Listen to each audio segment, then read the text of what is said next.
Hi, this is Jim Starkweather, the publisher of KitMaker Network and of lots of other sites. Welcome to another mail call. It's Wednesday, a little bit odd, but I kind of waited this week. We haven't had a lot. Got an extra item in here from I think MRC MRC, and we had another item from I think Hobbyco. So yeah, we've got a couple boxes here and a. Oh, hold on a second. Hey. Hi. Sure. Thanks. Yep. Okay. Oh boy. All right. Okay. Thanks.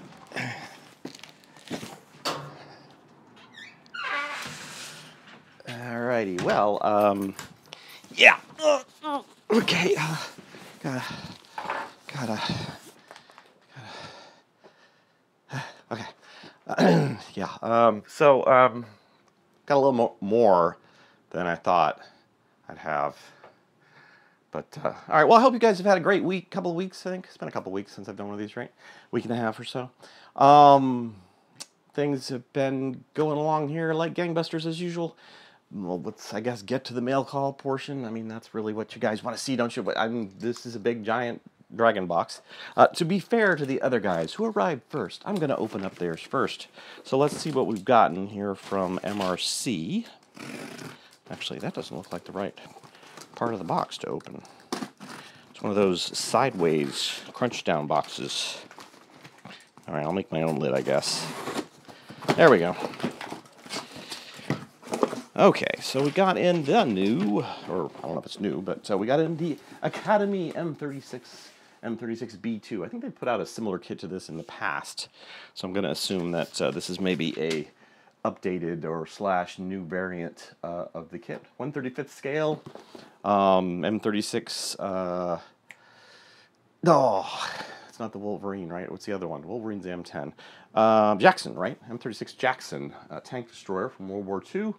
I'm not sure these were used past World War II. Were they used in the Korean War? I mean, obviously it's a Korean company, so I don't know if they have any kind of historical, obviously, connection to the vehicle.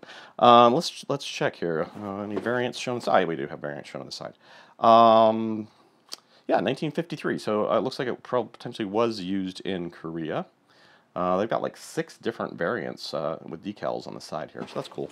All right, we will definitely be taking a closer look at that, obviously, later. For anybody new to these videos, yeah, we just get in lots of samples, so I like to do it this way because otherwise I'm, like having to do some kind of other cataloging and writing stuff down. I still actually have to do all that.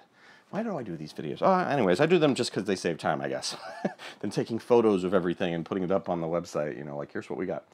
We got the issue 18 of Abrams Squad. So congrats to those guys. They've been going at it for a while now. I think this is bi-monthly. Yeah, bi-monthly. So that's 2 years. Should be roughly about 2 years since the start of Abrams Squad. We'd like to congratulate them on their 2 years. Mostly modern armor. If you've never seen an issue before, we'll probably do a turning the page on this one. But yeah, really, really high production quality for that magazine out of Spain. Of course, mostly international contributors and stuff. All right, so from Osprey, looks like we got a bunch of books here. We've got new on bookshelves is Colt Single Action Revolvers by Martin Pegler. Interesting scene from Butch Cassidy and the Sundance Kid. I knew that would come to mind eventually. Yeah, so an interesting book there on the Colt Action Revolver. Looks like we might have got doubled up here. I got 2 of Combat Panzergrenadier versus U.S. Armored Infantrymen. Pretty sure that is the same book. Yes, it is. So yeah, I'm not sure why maybe they just accidentally threw into. Maybe he probably meant to grab another book, but this book ended up getting duplicated. This one's by Steve Zaloga, European Theater of Operations 1944, Panzergrenadier versus U.S. Armored Infantrymen. I like those illustrations on the cover. They do look pretty cool.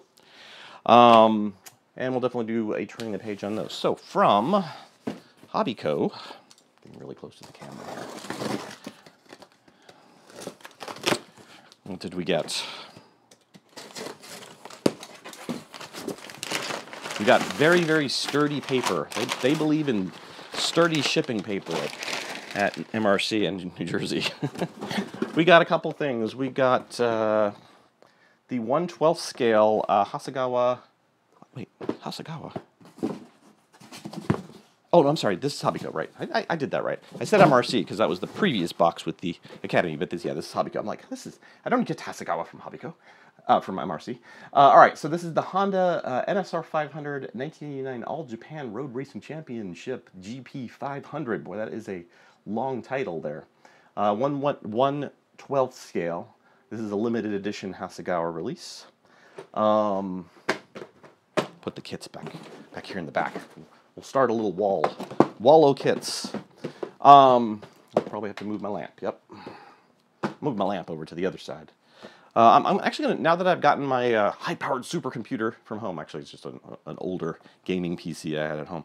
I'm going to try, and it actually is helping the crunch times for videos and stuff. So that should speed things up if I can actually get in full gear.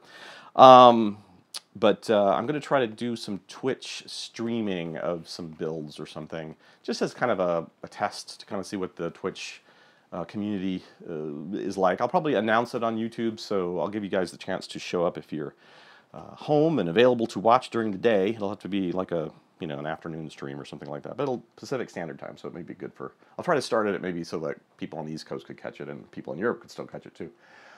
This is the Hasegawa Egg, obviously the Egg plane Ace Combat Su-33 Flanker D. That's cute. They've come out with a little Soviet egg plane. Yellow 13 is the sub badge here. For those of you who like the egg planes, yes, there's one for you. Got to do the balancing act here to get them all to stand up. All right, let me pull out my sturdy little stool here. Oh, goodness, this thing's heavy.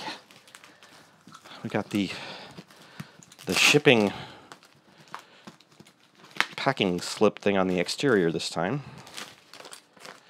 And there are bunches of stuffs in here. So let's go ahead and open her up and take a look.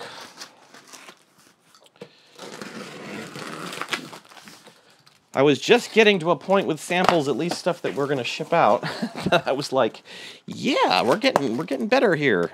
Just shipped a bunch of ships and aircraft off to the various editors who offered to take them, and yeah, so, but we always get more stuff. You guys are like, oh, I wish I had this job.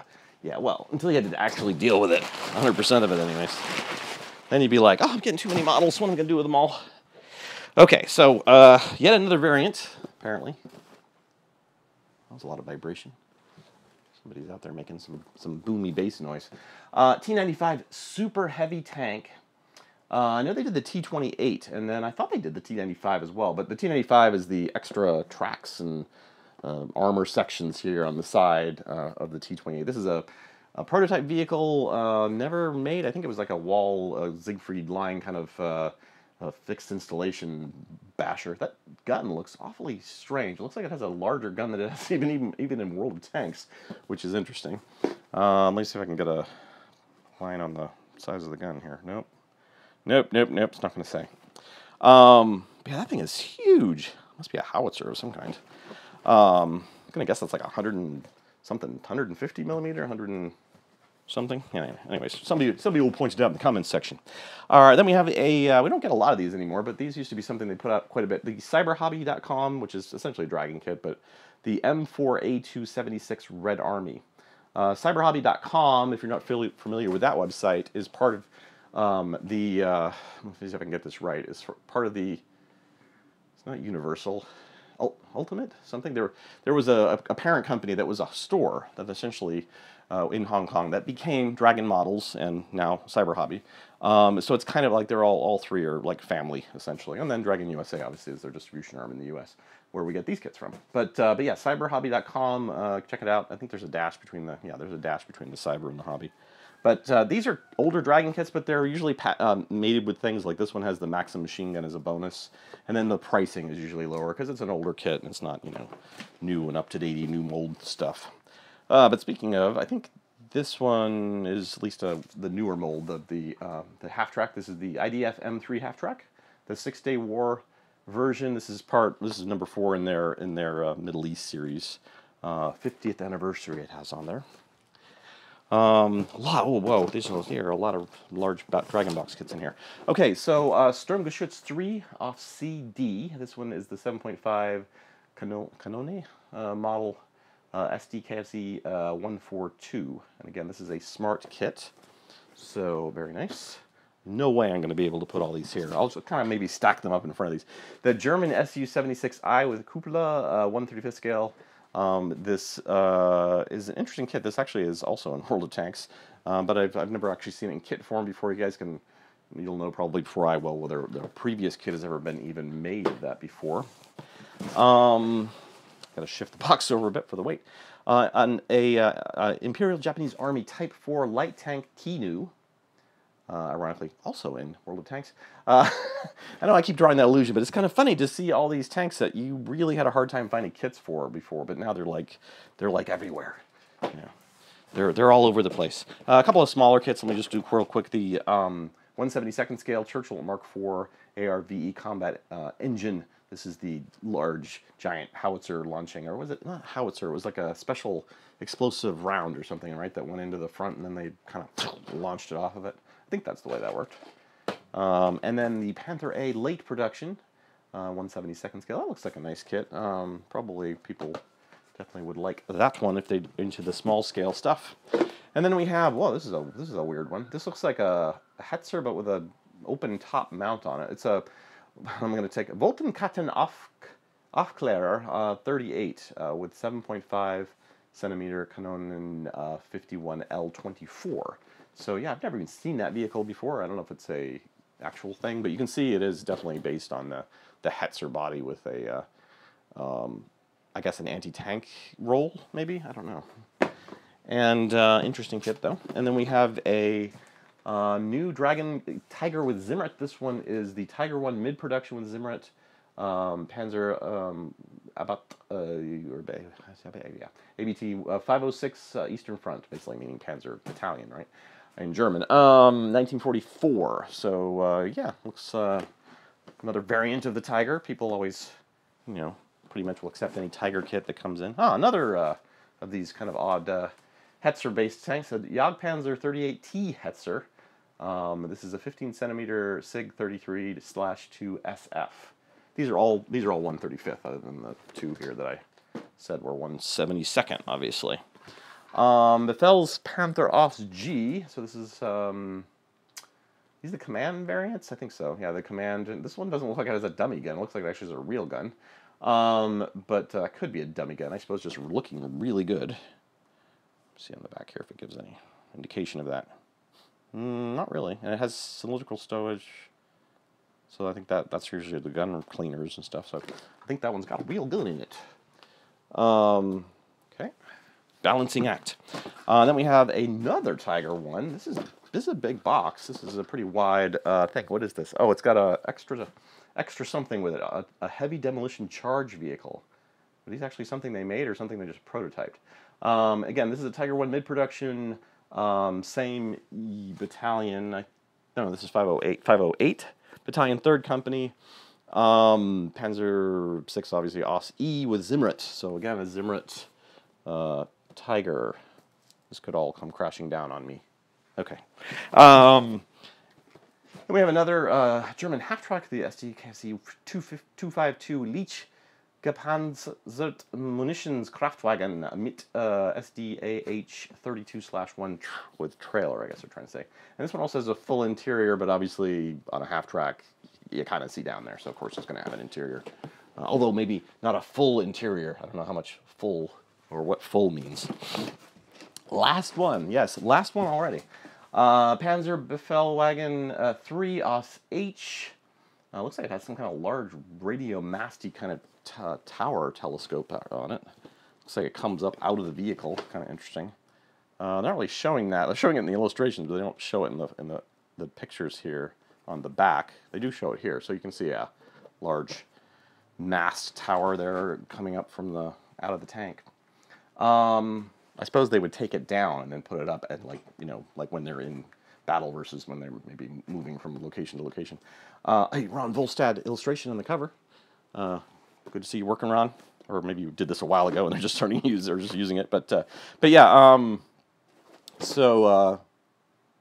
Yeah, this one's nice. It does have a lot of internal bits, at least some on here for like the internal parts of the turret, maybe because you can see, and obviously with these openings and so forth. So I'm kind of holding it here because I don't really have any room for it. But we'll stick it over here on the end. All right, so that is everything out of this big box, but it was pretty full, actually. And I once again have a wall of kits. We even doubled up wall. I don't even know if I can do a photo of all these. I mean, maybe I can. I suppose I can. But we'll give it a shot. What else is going on? What else? We got anything else that I'm forgetting? I don't think so. I think that pretty much covers it all.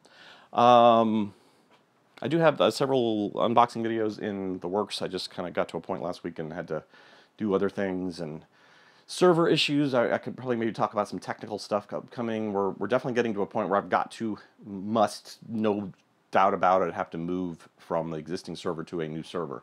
Technical issues I'm not going to get into, but basically it's just a must-do. And that may require the sites to come down for a certain period of time, because what happens is I have to move all the files, and that takes time. I can do like a freeze on new content, like photos uploaded to the system and so forth. And that allows me to at least move all the files while kind of freezing new content, and then I can have a window or so to download the database and then re-upload the database to the new site. That would sync all the forum postings and so forth. But at some point, I think the sites will go down for at least a couple hours if things actually work out, 100% to plan, which never seems to usually work. If the site was, a gigabyte, that would be nice because I could do it really quick. But it's like 10, 15 gigabytes of information, data, photos, and everything. So it does take a while to move, and it is not an easy task. And actually, I have to move both our ad server site and the current site, and I'll probably do this as two separate moves. But yeah, both things need to happen. But unfortunately, those technical things take days to do, and yeah, that kind of keeps me from doing any other staff content, site-related things during that time. So, but it's well overdue. We've been on the same server now for several years, I want to say, and upgrading to a new server will mean we'll essentially be upgrading to a much more powerful server, which the current server we're on has seemed to handle current traffic and so forth pretty well, but you'll see probably a speed bump and a reaction, query bump when we do switch over, I'm sure. Otherwise, and there's also the issue of Google. Google has informed me that as of X date, I believe sometime in February, they will tell Chrome users who are using the currently updated version of Chrome that if they try to log in on Armorama or any of our websites, and they're not on a secure site, meaning HTTPS, that they will be notified of security risks and so forth and be advised not to log into a site that is not using HTTPS. I find this a bit annoying. It's not like we keep credit card information on the site and things like that. I mean, obviously people could hack into servers and so forth, and in fact, I feel I should fully disclose that I was just notified recently by a white hat hacker that he was able to access our database. Not a big surprise. And I'll use this video to maybe give kind of like a tip for everybody. Do not use the same passwords you use on, say, public forum sites or really any site on the net, and then expect the passwords are one thing on our sites, for example, that are for at least our main site are encrypted. So that means there's an encryption version of the password of your password in the database. Really long thing, 32 characters. There's a essentially like a hash that's used to take your original password and encrypt it. All right. So now the problem is, let's say you used password. Well, people can know what the hash variant or the value for that is, so they can go, he's using password by looking at the thing in the database and da-da-da. So that can give people access to accounts. Or you can use password 123 or any number of variations of a simple password that people will go, okay, we can just keep a library of all those encryptions, and we can compare the encryptions to the data we got, by hacking into that person's site and so forth. And more sites are probably having, you hear this in the news all the time, so nobody should be surprised by hearing that a website or a database by me or any other forum site, I mean, anybody could be hacked by these people. I mean, it really is that easy, because you hear about major banks, the government, countries and so forth being hacked. So if the CIA can get hacked, I'm pretty sure I can get hacked. Yeah, anyway, so luckily this was a white hat hacker who was just trying to notify me of the potential fault in the way the page was, and most of our pages are coded in very old now base code, like the core code. some parts of it have been upgraded over the years, but a lot of it is really old. So yeah, it can be an issue.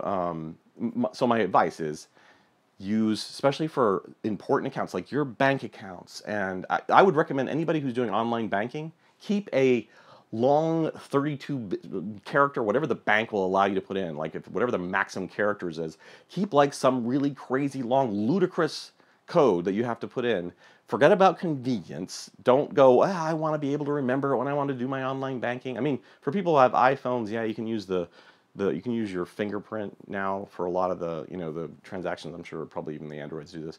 But the reason I say this though is because you should keep that code, keep it somewhere safe. Keep it in a locked file or a lockable thing that you can access, or even something at home. Keep it in your safe, whatever. The point is that with a potentially really long encryption password, capital F, small g, 23Z, capital T, that type of thing, and even crazy characters and stuff if they allow it. It's highly unlikely that anybody will ever get your password by getting it off another site. Like, say you use the same password for all websites. Because sooner or later, people are going to have probably a database of every known password that's ever been put in, kind of thing. Like essentially probably the CIA and other government organizations are already doing this, where they keep like a database of encryptions, so they can just look at compare encryptions and go, oh yeah, that's this password. So because essentially that's all they have to do is start putting in a bunch of random things. But luckily with 32 or 64-bit encryptions, the number of variants you'd have to put in to have a library like that get to be, I mean, it's probably possible for the NSA and the CIA and stuff like that to do this, but it's not really possible for average hackers to ever do it. Now, hopefully they won't have like a library or something they can go to online to, hey, look up a password. I mean, there already are things like that online, but those libraries are very limited and don't have really a lot of these things in them yet. I'm talking like, they could have thousands of them in them, but they don't have billions or trillions of them in them. That's a whole different, level of kind of data. Anyway, so sorry about the preaching, but I was surprised because we've been notified of various security issues over the years, usually again by white hat hackers. We've probably been hacked by, I'm sure, somebody at one point, maybe got emails. That's the worst thing they can get out of the database, essentially, at this point, is our email list, all the emails. But again, it's really problematic, especially for sites like mine, who are essentially one-man kind of, shows, just like most hobbyist websites out there, to 100% or even like secure their sites from these kind of people. Because there's always some new hack or something that comes out, or they change the code, the way the websites work, they change the code, which introduces a potential security risk that isn't found like for 6 months to a year. And then they're running around doing it while the security risk is out there. So that's the problem. You can patch the site, you can fix the problems, but they don't always then, like I patch this problem obviously, but they don't fix the greater issue, which is that people are constantly out there trying to figure out how to exploit something in these servers, or the way the code works, to get this stuff. Anyways. So I'm done. That's it. I'm done with my rant. All right. For anybody who's watched this far, thanks. Anyways, where should we go from there? Well, I guess I'll just announce that some hopefully changes are coming to some of the sites. I mean, we're going to be making a bigger push on Aeroscale to try to beef up the staff there. I've got a good team there now, but things are not moving in the right direction, let's say, just from a standpoint of content and traffic and so forth. So I need to make some changes there, simply to try to, turn that around. And Facebook has been a big hit for a lot of regular websites. YouTube, obviously, you guys are watching things on YouTube, and some of you watching this are on YouTube. It's, these are all like essentially like demands on our time, especially however we use them. So the traditional websites have to compete with all these things, and I understand that. I'm not trying to say those things are, wrong, bad, terrible, whatever. I understand that basically I need to offer something that's equal, better, something that people want, so for people to come to the sites. Right now, we're doing well. We're still well above 200,000 unique visitors a month to the whole network, and I consider that a pretty decent chunk of change. I mean, most websites, or most even like hobbyist magazines, would be happy if they had 200,000 people visiting or finding or picking up their magazine off racks and so forth. So, yeah, I'm okay with that. Otherwise, what else? yeah, I think that's about it. So, in case you're wondering, if you've actually stuck through all this, in case you're wondering about these samples, there are some links on our sites. If you go to the homepage, I'll probably put a thing up here. You can see where you can find more information on samples, how we do the whole samples thing. I think that my introduction video to the channel also has some information on that. If you're not a subscriber, you can probably just see that video as you kind of come into the channel. And subscribe and give this video a like if you can, because that really helps us out and puts our video up in various lists on YouTube and all that stuff. And we appreciate it, and we will see you next time. Oh, and thanks to all these companies, Dragon USA and MRC and Hobbyco and Osprey and Abrams, Pla Editions, for sending us these samples, and we will certainly get them off as we can, or I will do them, or somebody will do them, hopefully, and get them looked at in more detail and written about or done as a project. We've had good success recently, by the way. I'd like to thank all the people who have written us and asked about how to be contributors. We have talked to many of you. Some of you I haven't gotten to yet, so if you're watching this video and you're going, he never wrote me back. Yeah, I've got a stack of email like yay big in my inbox that are all people I need to contact and so forth, but unfortunately, I get to the quickest ones, the ones I can answer quickly and and then the other ones that take a little longer. Sometimes I have to do more background, looking at stuff and so forth. Unfortunately, they just get kind of, I don't know, I hate to say it, but they get put aside for a little while so that I can, do all the things I need to do, like stuff like this. But anyway, so my point is simply, though, that I will get to you guys. Don't fret. And if I don't write you back right away anyways, it's not usually because of any problems. It's just that I sometimes need a while to return emails. People who know me know this about me. It's not one of my better qualities, I will admit. But unfortunately, the busier I get, the harder it is. And right now, I'm buried under stuff. It's kind of like a double-edged sword, because well, actually not even a double-edged sword. It's like a double-edged sword going one way, because it's like it's hurting me there, and it's also hurting me with like getting stuff done. So yeah, I need to figure this. I need to give this some thought, which takes time. Yeah.